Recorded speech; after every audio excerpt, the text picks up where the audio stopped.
Les amis, ça y est, la guerre est déclarée au Real Madrid. Vous le savez, la campagne électorale a été lancée. Ça y est, le président Florentino Pérez a officiellement un opposant, monsieur Enrique Riquelme. Nous sommes le mardi 26 mai. Salut à tous, je suis très heureux de vous retrouver, les 16h, heure française.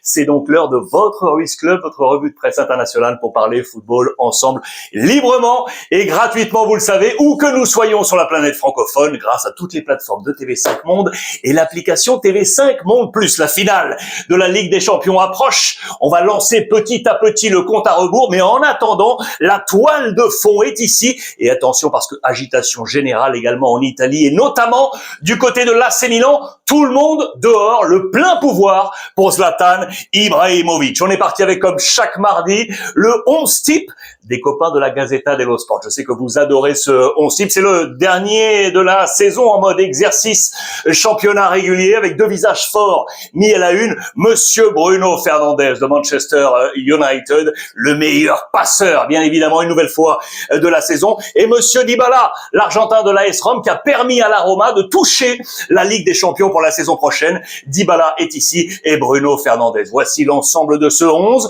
Cardenas dans les buts du Rayo Vallecano. La défense avec Carreras du Real Madrid, dont on va parler aujourd'hui. Jones de l'autre côté de Liverpool. Mukiele Sunderland et Rodriguez de Cagliari composent ce milieu de terrain autour de Bruno Fernandes, d'Acuna, que l'on salue, de Com également en Ligue des Champions, et on va en parler, Palhinha de Tottenham, et donc cette attaque de feu autour de Dybala sur le côté droit, Pérez de Villarreal et Watkins, le champion d'Europe avec Aston Villa, en parlant d'Angleterre, bien évidemment. Regardez la une des tabloïds d'aujourd'hui avec, logiquement, monsieur Pep Guardiola qui a fait ses adieux après une décennie à Manchester City. Il a été absolument partout. À la une des tabloïds, j'adore cette photo choisie à la une du Daily Telegraph où il se met de la crème solaire au-dessus du crâne. Regardez le titre, Bruno Fernandes, qui a envoyé quelques dardes, notamment à Roy Keane, l'ancien de Manchester United, qui l'avait un peu tensé, ballotté ces derniers temps. Eh bien, il a une réponse très très claire, Bruno Fernandes. Je vous en parle dans quelques petites secondes. Et puis, regardez l'autre titre fort, bien évidemment. Ici, c'est le sauvetage de Tottenham. Et regardez, monsieur Gallagher, l'ancien de l'Atlético Madrid, arrivé, vous le savez, du côté de Tottenham, c'était il y a quelques mois. Il le dit clair, net, fort et précis. Le sauveur de Tottenham. Ce n'est pas nous presque les joueurs, c'est presque ce qu'il est en train de dire. Eh bien, c'est Roberto De Zerbi, l'ancien coach de l'Olympique de Marseille, les amis, l'Italien, qui est arrivé en opération sauvetage. Il a réussi. C'était, vous le savez, la bataille lors de la dernière journée. C'était soit West Ham, soit Tottenham. West Ham est tombé malgré une victoire et Tottenham s'est donc maintenu. Regardez à la une de tous les tabloïds et donc la voix de Gallagher qui le dit très clairement. Soit De Zerbi arrivé, soit c'était le désastre assuré. Tout ça avec autour Pep Guardiola, bien évidemment. Et puis ici, Roy Keane, dont je vous parlais, vous voyez, aujourd'hui le barbu, l'ancien de Manchester United, avec ce pouce comme ça, parce qu'il avait taxé Bruno Fernandes, grosso modo, de tout faire dans un match pour avoir le maximum de passes décisives. Bruno Fernandes a été très très clair dans ce schéma collectif. Ça s'est tensé à distance, c'est réglé. Bruno Fernandes hype, bien évidemment, et donc De Zerbi qui est dans cette opération sauvetage. En parlant d'Italie, avant d'aller au Barça et au Real Madrid. Regardez les trois tabloïds du jour. La Gazzetta dello Sport de ce mardi, le Corriere et Tutto Sport. Les amis, rien ne va plus à l'AC Milan. L'information prioritaire, c'est que Milan et la Juve sont tombés des places Ligue des Champions. Ils ne seront pas en Ligue des Champions la saison prochaine. C'était l'objectif principal, sportif, économique également, bien évidemment. Milan est tombé cardinal. Le boss de Milan a été clair, il a balayé tout le monde et en première ligne, les amis, Max Allegri viré, et regardez Zlatan Ibrahimovic qui a pris le pouvoir pour prendre des décisions, et regardez qui est là, notamment l'ancien du Barça, Xavi. Et si Xavi arrivait à l'AC Milan, également du côté de la Juventus de Turin, mais ça c'est un chouïa calmé. Spalletti va prendre du pouvoir, mais vous voyez que vous allez voir que Damien Comolli, qu'on pouvait peut-être penser sur le départ, si non qualification en Ligue des Champions, devrait normalement rester. On reste sur l'AC Milan avec les 2 mois d'échecs. Souvenez-vous, ici, juste avant cette série des 10 derniers matchs, Milan était au top, les amis. À la 2e place, à 7 points seulement de l'Inter. La bataille bataille était là. Milan venait de s'imposer dans le derby, justement, face à l'Inter. On pensait encore au titre. Regardez, 10 matchs plus tard, Milan est donc ici. Ça, c'est la photographie après la dernière journée. Vous le voyez, Rome qui est monté d'un cran, qui était déjà en top 4, qui est monté top 3, et Comme qui a doubler tout le monde pour se placer en position Ligue des Champions avec l'Inter et le Napoli. Et donc les grands perdants, Milan et la Juventus. L'Atalanta sera également en Coupe d'Europe. Et donc Milan sur cette série, regardez, avec 1, 2, 3, 4, 5, 6 défaites pour tomber donc à la 5e place. Le feu est donc arrivé. Regardez les Cardinale, le boss de l'AC Milan, communiqué de presse hier dans les dernières heures pour être clair et net. Tout le monde dehors. Vous m'avez compris. Tout le monde, je dis bien tout le monde dehors. Max Allegri dehors. Et puis les visages ici du board de l'AC Milan, les amis. Avec Giorgio Furlani, 47 ans. Aujourd'hui, l'ex-AD, administrateur délégué. Les gros pouvoirs, vous le savez, du côté du board. Je pense à Iglitare, l'ex-directeur sportif. Aujourd'hui, 52 ans. C'est dehors également. Et puis Geoffrey Moncada, les amis. Le français, qui à 39 ans, était le directeur technique de Milan. Et notamment dans l'encadrement, vous le savez, du scouting. Eh bien, ces 3 hommes, Furlani, Tare et Moncada, c'est out. Ils ne seront plus à Milan pour la saison prochaine, vous l'aurez compris. Et donc, celui qui centralise le pouvoir, eh bien, c'est Zlatan Ibrahimovic, les amis, qui va être l'homme fort. Il est en train de chercher le nouveau coach et le nouveau patron de cette AC Milan. Alors, si on reste sur le nom du patron, regardez, 3 noms qui circulent. Txiki Begiristain, vous le savez, qui avait quitté l'escouade Pep Guardiola, Manchester City, grand bâtisseur de la réussite, l'ex-catalan, l'ex du Barça de Manchester City. On pense également à Victor Bejani, les amis. Aujourd'hui, à Toulouse. Connexion à distance peut-être avec Damien Comolli. Bejani, qui est à Toulouse, qui pourrait arriver du côté de l'AC Milan. Et regardez, un nom que vous connaissez bien, Fabio Paratici, aujourd'hui à la Fiorentina, qui a été dans les grands clubs. Il pourrait accompagner l'AC Milan pour la saison prochaine. Zlatan doit également choisir le prochain coach. Qui pour remplacer Max Allegri? Regardez les noms qui circulent, les amis. Le premier, il est ici. Iraola. L'Espagnol, réussite Bournemouth, qu'il a qualifié pour la première fois de l'histoire du club en Coupe d'Europe, eh bien, il serait sur les tablettes, vous le voyez, de l'AC Milan. Il n'est pas le seul. 2 autres noms. À droite, le premier, vous le connaissez, Oliver Glasner, qui était à Crystal Palace, là. Profil également intéressant. Mais regardez ici, Monsieur Xavi. Xavi serait en train de circuler dans les coursives de l'AC Milan, dans les plans éventuels de Zlatan Ibrahimovic, dans les colonnes du Corriere dello Sport. Regardez, Jerry qui donne la feuille de route, Jerry Cardinale, et qui donne le pouvoir donc à Zlatan Ibrahimovic pour aller chercher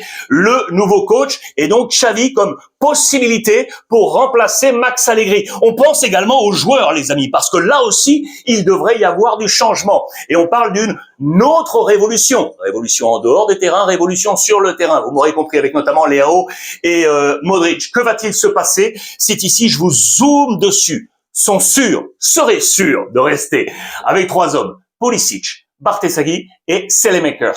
On est en balance, point d'interrogation. Écoutez bien, hein. Pavlovic, Rabiot et Modric. On avait mis une condition de rester Ligue des Champions. L'autre condition, souvenez-vous, c'était éventuellement de rester dans le staff de Max Allegri. Sauf qu'Allegri est parti. Que va-t-il se passer pour Modric? Et puis la sortie qui semble assurée, Leao, Loftus-Cheek et Füllkrug, les amis. Füllkrug. Et regardez cette petite image qu'il y a ici, juste en bas. Paolo Maldini. Vous savez que les supporters de l'AC Milan aimeraient le voir revenir. Lui qui avait été éjecté il y a maintenant plusieurs mois. Il est ici en discussion avec un ami. Regardez, c'est monsieur Hakan Safi, qui est l'un des candidats à la présidence du club de Fenerbahçe en Turquie. Et si Paolo Maldini filait du côté de Fenerbahçe? Pour l'instant, il est en position de conseiller. On discute entre amis, quelques orientations peut-être d'encadrement sportif. À ce poste de Paolo Maldini, vous le voyez, de cette discussion, regardez qui a liké avec un petit message. Leao, qui a envoyé le mot legend pour Paolo Maldini de Milan. Et si c'était un appel du pied éventuel pour faire en fonction de la destinée de Paolo Maldini? On interprète. En tout cas, ça, c'est un fait et c'est envoyé par Leao sur le poste de Paolo Maldini. Affaire à suivre. Milan est donc dans une difficulté financière, vous le voyez, avec un nouveau trou à hauteur de 70 millions d'euros. Cardinale va devoir renflouer tout ça. Milan en grande difficulté. également la Juve, les amis. Également la Juve, et donc la Juve ici, en dehors des places Ligue des Champions, c'était l'objectif premier également de El Khan, le grand patron d'Exor, argentier, vous le savez, de la Juventus de Turin. On pensait que Damien Comolli pouvait éventuellement, être, entre guillemets, limogé du poste de patron de la Juventus de Turin. Il semblait y avoir du rififi, vous le savez, avec Spalletti, le coach. Qu'est-ce qu'on nous dit, notamment dans les colonnes de la Gazzetta dello Sport, avec cet ultimatum? C'est que vraisemblablement, on va oublier les querelles, mais Damien Comolli va devoir ouvrir le champ du pouvoir à Spalletti. Ok, il va devoir y avoir quelque chose de plus collégial dans les décisions, partage du pouvoir, vous l'aurez compris. Et donc Damien Comolli qui en perdrait ainsi un petit peu par rapport à Spalletti. On serait à peu près là. Les résultats sportifs, regardez, de la Juventus de Turin, et notamment, les amis, sur les 6 dernières années. C'est absolument fou. Et notamment, regardez la distance de points avec à chaque fois le premier. Vous voyez, par exemple, ici, en 2020-2021, le vainqueur avait été l'Inter. Il y avait 13 points d'écart avec la Juve qui était 4e. Regardez à chaque fois les points d'écart avec le vainqueur de la Serie A. Au total, ça nous fait sur 6 ans 100 points d'écart. Regardez, pour 6 années terribles de la Juventus de Turin. C'est de trop. Il faut reconstruire, là aussi, donc en dehors et sur le terrain. Regardez dans les colonnes de Tuttosport, on nous parle de Yildiz, Locatelli, McKennie. Ces 3 hommes devraient rester à la Juve. Et puis en rouge, Loïs Openda et Jonathan David. Je vous rappelle que ces 2 hommes sont arrivés avec Damien Comolli dans la structuration sportive et la recherche. Ça, c'est un flop pour Damien Comolli, selon Tuttosport. Voilà pourquoi le pouvoir du patron de la Juve a été un chouïa détérioré. Il le dit, je suis le premier responsable, je vais endosser cette responsabilité. On travaille déjà sur la saison prochaine, logiquement. Vous le savez, le dossier gardien avec Alisson de Liverpool qui devrait vraisemblablement arriver. On parle également, regardez, du dossier Sorloth. On avait parlé de l'AC Milan pour Sorloth, mais vraisemblablement la Juve est également dans la bataille pour aller chercher le buteur de l'Atlético Madrid pour la saison prochaine. N'oubliez pas que le dossier Randal Colomani, appartenant toujours au Paris Saint-Germain, prêté à Tottenham, est toujours en cours du côté de la Juventus. Les 2 grands vainqueurs de cette course à la Ligue des Champions, Rome et Côme, Gasperini et Fabregas, les amis. Gasperini encore qui réussit ce pari. Regardez, quand il était à l'Atalanta Bergame, il avait qualifié là pour la Ligue des Champions en 19, en 20, en 21, en 24, en 25. Voilà pourquoi Rome était allé le chercher, première saison, et boum, qualification pour la Ligue des Champions. Gasperini a réussi son coup. Je vous rappelle qu'il était à la bataille, vous le savez, en interne avec Ranieri. On a fait du choix du côté du board de la Roma pour lui donner les pleins pouvoirs avec réussite. Fabregas également. Quel parcours pour lui, les amis. L'Espagnol qui était sur les tablettes de nombreux clubs. Lui qui, il y a 2 saisons, était en Série B. Regardez, pour monter en 2024 avec la promotion en Série A. Une 10e place la saison passée, ce qui était pas mal du tout. Et donc cette saison, 4e place pour se qualifier en Ligue des Champions. Belle réussite de la part de Côme qui prépare également son mercato pour la saison prochaine, comme Rome, bien évidemment, avec Gasperini. Celui qui ne va pas bouger, eh bien c'est Malen, parce que lui, là, c'est la grande réussite du dernier mercato hivernal. Il ne va pas bouger dans ce 11 type qui se prépare pour la saison prochaine. Et regardez, en noir, les possibles pour la saison prochaine. Qu'est-ce qui va se passer avec Koné, le Français, vous savez, qu'il devrait filer du côté de l'Inter. On préparait un numéro 2 derrière avec Schlager, Dodo ici, et puis regardez, Zirkzee de Manchester United, je vous en avais déjà parlé, ou Moussa, et regardez là, Somerville ou Greenwood de l'Olympique de Marseille. Il est ici, je vous avais déjà parlé de ce dossier, valeur marchande aujourd'hui à 55 millions d'euros, un contrat jusqu'en 2029, il a 24 ans, l'anglais, que va-t-il se passer? Je vous rappelle pour Zirkzee, le hollandais, 25 ans, contrat 2029, une valorisation aujourd'hui à 30 millions d'euros, Friedkin, content bien évidemment d'avoir envoyé sur Gasperini et qui prépare père et fils pour la saison prochaine. Affaire à suivre du côté de l'AS Rome. Le Napoli, je vous l'ai dit, Max Allegri, évincé de l'AC Milan, il pourrait rebondir tout de suite. Regardez, puisque vous le savez, Antonio Conte quitte le Napoli. Le président De Laurentiis, 77 ans, a un œil en haut sur Max Allegri qu'il aimerait voir venir au Napoli. On parle également, regardez, de Motta ou de Italiano. 3 noms au total, Allegri, Italiano ou Thiago Motta, ils sont là. Les 2 hommes, regardez, en vignette, Italiano et Thiago Motta. Voici à quoi pourrait ressembler le Napoli de la saison prochaine avec deux balises fortes, Højlund et McTominay. Les amis, voici ce schéma. Ils sont là en rouge pour encadrer Neres, Alisson, Lobotka, De Bruyne, Di Lorenzo, Ramani, Buongiorno, Gutiérrez et Milinkovic pour aller de nouveau chercher le titre de champion. Espagne, révolution. Espagne, révolution et sensation. La liste de De La Fuente pour la Coupe du Monde est tombée, les amis. L'information prioritaire, zéro. Zéro joueur du Real Madrid. C'est la première fois dans l'histoire de la Coupe du Monde. Regardez les unes. Marca, As, je vous ai mis le roi Philippe VI. Pourquoi? Regardez la une de Marca qui a composé cette phrase avec tous les noms accommodant les lettres des sélectionnés de De La Fuente. Nous gagnerons le mondial de football. C'est la liste de tout un pays. C'est la liste de l'Espagne. Déclaration du roi Philippe VI. Ils sont là, tous les visages du pouvoir de cette équipe espagnole. Et regardez la presse catalane, bien évidemment, je vous l'ai dit, zéro joueur du Real Madrid. Imaginez la presse catalane. Regardez Sport et Mundo Deportivo, 8-0, parce qu'il y a 8 joueurs du Barça. Vous l'aurez compris facilement, 8 joueurs du Barça. Joan Garcia, Ferran, Gavi, Pedri, Lamine Yamal, Olmo, Eric Garcia et Cubarsí. Le Barça a réussi effectivement une saison absolument incroyable et voilà une goleada de plus pour le Barça. Regardez ce tableau, ce sont toutes les Coupes du Monde et regardez la présence des joueurs du Barça à chaque Coupe du Monde. Eh bien, c'est un record. Cette saison, il y a 15 joueurs. La seule fois où il y en a eu plus, c'était 2022. Avec le Qatar, il y avait 17 joueurs du Barça, les amis. 17 joueurs du Barça au total. Et il y avait 8 Espagnols déjà au Qatar en 2022 avec Eric Garcia, Alba, Baldé, Busquets, Pedri, Gavi, Ferran Torres et Ansu Fati qui étaient à ce moment-là dans ce groupe. Je vous en reparle d'ailleurs dans un instant. Ce que vous voyez en jaune, ce sont les joueurs catalans champions du monde avec leur sélection, notamment avec l'équipe espagnole en 2010, avec la France ici en 2018 avec Umtiti et Dembélé, avec le Brésil, Rivaldo en 2002 et puis le Brésil en 94 encore avec Romario qui était champion du monde et alors sous les couleurs du Barça. Regardez, j'adore ce camembert qui nous donne les proportions donc des joueurs catalans. 8 joueurs, c'est plus de 30% de la composition d'équipe de la liste espagnole avec l'Atlético, Arsenal, Bilbao, la Real Sociedad, le Paris Saint-Germain, Chelsea, Bayer Leverkusen, Tottenham, Manchester City, le Celta Vigo, Crystal Palace et Osasuna. Je me fiche de savoir d'où viennent les joueurs, s'ils viennent de Burgos, de Cuenca, peu importe la ville, je sélectionne les meilleurs. C'est le signal envoyé par De La Fuente. Les chiffres et les datas sont là, ce qui est clair. Regardez ce tableau trouvé dans le compte X de Marca.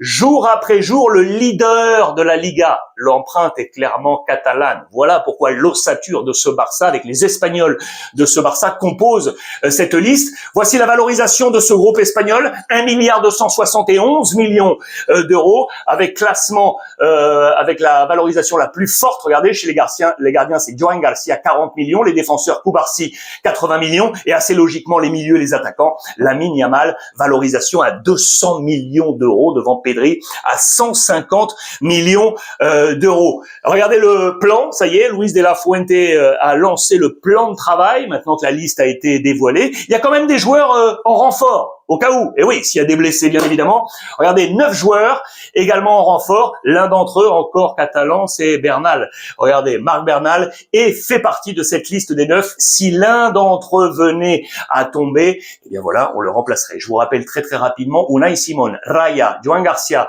Cucurella, Grimaldo, Cubarsí, Laporte, Pubille, Eric Garcia, Llorente, Pedro Porro, Pedri, Fabián Ruiz, Subimendi, Gavi, Rodri, Baena, Mikel Merino, Oyar, Zabal, Olmo, Nico Williams, Jérémy Pino, Torres, Ferran, Borja Iglesias, que j'adore du Celta Vigo, Víctor Muñoz, le petit jeune d'Osasuna et Lamine Yamal. Voilà le groupe espagnol. Il y a des débats en Espagne pour savoir qui sera le gardien, bien évidemment. Et Luis De La Fuente a répondu, il y a un débat qui lui fait un petit peu peur. Regardez, entre guillemets, c'est d'opposer à chaque fois Joan Garcia du Barça à Unai Simon de l'Athletic Bilbao. Il dit, attendez, vous oubliez trop David Raya, élu meilleur gardien pour la 3e année consécutive de la Première Ligue, aux côtés, vous le savez, de Bruno Fernandes, meilleur joueur, et je pense au meilleur buteur, Erling Haaland. Ce débat ne lui plaît pas. Il veut absolument donner également l'importance de David Raya dans ce schéma. Voici la convocation, grosso modo,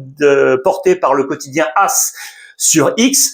Imaginez ce 11 de départ de l'Espagne avec Unai Simón, avec Raya et Garcia, mais Unai Simón, Laporte, Cubarsí, Cucurella, Llorente, Rodri, Fabián, Pedri, Oyarzabal, Nico et Lamine Yamal. Ça a de la gueule. Ça a de la gueule. Je pense que l'Espagne peut vraiment avoir son coup à jouer dans cette Coupe du Monde. Voilà pourquoi le Barça a marqué son empreinte sur cette liste.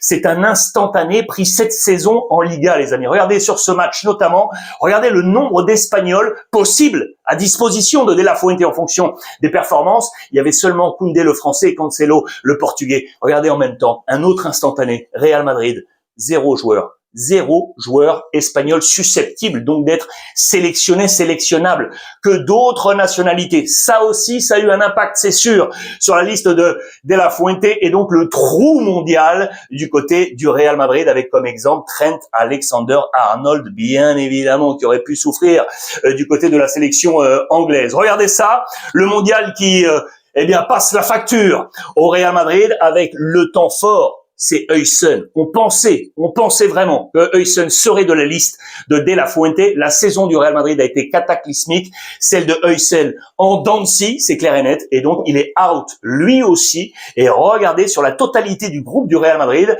offert par Score 90, seuls 7 des 29 joueurs du groupe, toutes nationalités, logiquement, sont appelés aujourd'hui à la Coupe du Monde avec Courtois, avec la Belgique, Rudiger, l'Allemagne, Alaba, l'Autriche, Tchouaméni avec la France, avec également Bellingham, donc l'Angleterre, ou encore Mbappé, France et Vinicius, Brésil. Tant d'attentes aujourd'hui, les amis. Le Maroc, Brahim Diaz peut-être, Mastantuono peut-être avec l'Argentine, Valverde peut-être avec l'Uruguay et Arda Güler peut-être avec la Turquie. Si à l'heure de diffusion de notre capsule, vous avez les informations sur ces autres profils, vous le glissez logiquement en commentaire sur l'ensemble des réseaux sociaux. Huysen, regardez la réaction du papa d'Huysen en colère totale, puisque As l'a reporté. Il a posté ça sur son compte Instagram officiel, Don Huysen 9. C'est la composition type de la saison Liga proposée par les copains de SofaScore, organe notamment de data, vous le savez. Et bien dans ce 11, il y avait des joueurs du Real Madrid avec Vinicius, avec Mbappé, avec Bellingham, avec Valverde et avec son fils Huysen, l'Espagnol. Et c'est donc un poste pour dire grosso modo au sélectionneur, tu vois, il est dans le 11 type et toi tu le prends pas. Alors qu'il y a quelques jours plus tôt, ça c'était le 5 mai, le papa qui postait, regardez la vignette qu'on attendait, Panini, le fameux Panini de la Coupe du Monde, avec Huysen avec ce maillot de la sélection. Cette vignette Panini n'existera pas, il n'est donc pas sélectionné. Tremblement de terre au Real Madrid, ça y est, la guerre est déclarée avec donc l'opposant au président Florentino Pérez. Les élections vont avoir lieu 20 ans après. Pourquoi on nous dit ça? Parce qu'il y a bien eu des campagnes électorales durant ces 20 ans. Sauf que, à chaque fois, le président Florentino Pérez a été proclamé. Il n'y avait pas d'adversaire, car vous le savez, 2 conditions à réunir. Une, réunir de ses fonds propres, proposer 15% du budget du Real Madrid, soit 187 millions d'euros. Il les a amenés sur la table avec un aval bancaire. La deuxième condition, avoir à minima 20 ans de carnet de socios du Real Madrid en continuité. Il les a, ces 20 ans. Et donc, il a proposé sa candidature. C'est validé. Il est là. Il sera donc l'opposant à Florentino Pérez. Et regardez, Riquelme ya dispara. Ça y est, il fait feu de tout bois. Il est juste devant, regardez, son bureau de campagne qu'il a installé juste en face du stade Santiago Bernabéu. Son bureau de campagne est donc ici. Regardez en marge. Attention parce que José Mourinho, dommage collatéral. C'est ce qu'on nous dit ici, vous voyez, daño collatéral, c'est qu'il va devoir attendre. Et ouais, il y a ces élections, qu'est-ce qui va se passer? Il est, je vous le rappelle, l'entraîneur de Florentino Pérez. Est-ce que Riquelme n'a pas un autre coach? On a parlé notamment de Jürgen Klopp. Et attention, parce qu'en dommage collatéral, la clause de libération de Mourinho avec Benfica va augmenter. Plus le temps passe, plus la clause va augmenter pour voir José Mourinho éventuellement rejoindre le Real Madrid. Regardez une nouvelle fois les pages intérieures, Riquelme devant son bureau de campagne. C'est là que j'ai pris ce titre. La guerre commence. Vous le voyez, très attendu face à Florentino Pérez. Je suis sûr que vous avez vu ça. Je suis sûr que vous avez vu ça ce week-end. Est-ce que vous vous souvenez de cette affiche? Est-ce que vous vous souvenez de ça? Quand le président Laporta était en campagne électorale de son côté, il avait mis ça à Madrid, tout près de Santiago Bernabéu, comme une défiance au peuple madrilène, ce qu'avait adoré, bien évidemment, le peuple catalan de voir cette affiche à Madrid. Eh bien, Florentino Pérez a utilisé le même immeuble, exactement, et il a déployé la même stratégie, regardez, de communication, en rappelant ces Ligues des Champions qu'il a ramenées et l'histoire qu'il y a encore à suivre avec les 3 points de suspension. La campagne électorale, les amis, est en marche. Guerre totale, on va suivre tout ça jour après jour. Juste avant de vous quitter, regardez le mercato également avec le Barça. La porte est en train de s'ouvrir. Tiens, Julián Álvarez qui partirait peut-être dans un bras de fer avec l'Atlético Madrid. Une prolongation de contrat est en préparation pour l'instant. Lui, niet. Pourquoi? Il désirait, regardez, aller au FC Barcelone. Mais je vous rappelle que l'Atlético avait placé la clause à 150 millions d'euros et que pour l'instant, on ne compte pas bouger. Mais très clairement, et regardez, là on est avec Marca, là on est avec le Mundo Deportivo. On nous dit que l'Atlético maintenant ne mettrait plus sa main au feu par rapport à l'avenir de Julián Álvarez. Il y a quelques jours, on était sûr qu'il resterait à l'Atlético. Maintenant, on n'est plus trop sûr de mettre la main au feu parce que Julián Álvarez vraisemblablement aimerait clairement rejoindre le Barça. Le dossier est ici. Le Barça qui ajoute également João Pedro, toujours en train de cuire éventuellement. Le joueur de Chelsea, si Julián ça ne se fait pas, on pourrait, vous le savez, aller chercher João Pedro, moi que j'adore, l'un des meilleurs joueurs de la Première Ligue cette saison avec Chelsea et qui n'a pas été convoqué, vous le savez, par Carlo Ancelotti pour la sélection brésilienne. Et puis le dernier dossier, bien évidemment, c'est l'affaire du Barça avec Rashford. Il veut absolument rester. Je vous rappelle que Hansi Flick a donné son accord et qu'il ne reste plus, entre guillemets, au Barça à négocier avec Manchester United pour éventuellement un prêt une année de plus avec une option obligatoire qui ferait que le prix en fin d'année baisserait un petit peu par rapport au prix actuel des 30 millions demandés par Manchester United. La conclusion est ici. L'opération Julián se réchauffe. Que va-t-il se passer? Puis regardez Ansu Fati qui doit notamment revenir à Barcelone après son prêt à l'AS Monaco. Séville semble intéressé pour aller chercher Ansu Fati. Voilà les amis pour ce point complet en ce mardi 26 mai. J'étais très heureux de vous retrouver après ce week-end prolongé. N'oubliez pas de télécharger l'application TV5 Monde Plus pour vous offrir tous les replays de votre revue de presse et bien plus encore avec tous les documentaires et reportages proposés par toutes les rédactions francophones de TV5 Monde partout sur la planète. Voilà, il ne reste plus qu'à vous embrasser, vous dire à demain, même heure, même endroit. On va se retrouver ensemble pour continuer à échanger librement, gratuitement, où que nous soyons. Vous le savez, sur la planète francophone. Je vous embrasse et profitez des vôtres.